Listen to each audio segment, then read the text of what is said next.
Cinema நேயர்களுக்கு அன்பு வணக்கம். Welcome to MP three. இந்த ஷோல black white and grey love kings அப்படிங்கிற இந்திய வெப் சீரிஸ் உடைய ரிவ்யூ தான் நம்ம பார்க்க போறோம். இந்த வெப் சீரிஸ் சோனி லைவ் ஓடிடில தமிழ் டப்பிங்கோட அவைலபிளா இருக்கு. மொத்தமா 6 எபிசோட் ரிலீஸ் பண்ணிருக்காங்க. ஒவ்வொரு எபிசோடுமே ஆவரேஜா 40 to 50 மினிட்ஸ் டியூரேஷன்.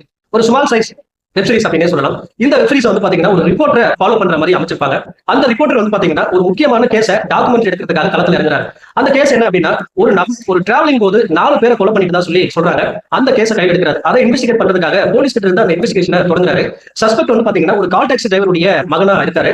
அவர் தன்னுடைய கேர்ள் ஃபிரெண்டோட ஜாலியா இருக்கிறதுக்காக அந்த காரை எடுத்துக்கிட்டு ஒரு டிராவல் போறாரு. அந்த ஜேர்னில ஒரு போலீஸ் ஆபீசர், ஒரு டிரைவர், தன்னுடைய கேர்ள் ஃபிரெண்ட், வழியில ஒரு நபர், இப்படி 4 பேரை கொலை பண்ணிட்டு தான் சொல்லி சொல்றாங்க. சடனா வந்து பாத்தீங்கன்னா அந்த சஸ்பெக்ட் ஒரு வீடியோ ரிலீஸ் பண்றாரு. அந்த வீடியோல எனக்கும் இந்த கொலைக்கும் எந்த சம்பந்தம் இல்லை, இந்த கொலைக்கு பின்னாடி பணபலமும் அதிகார பலமும் இருக்குது அப்படின்ற மாதிரி அந்த வீடியோ ரிலீஸ் பண்றாரு.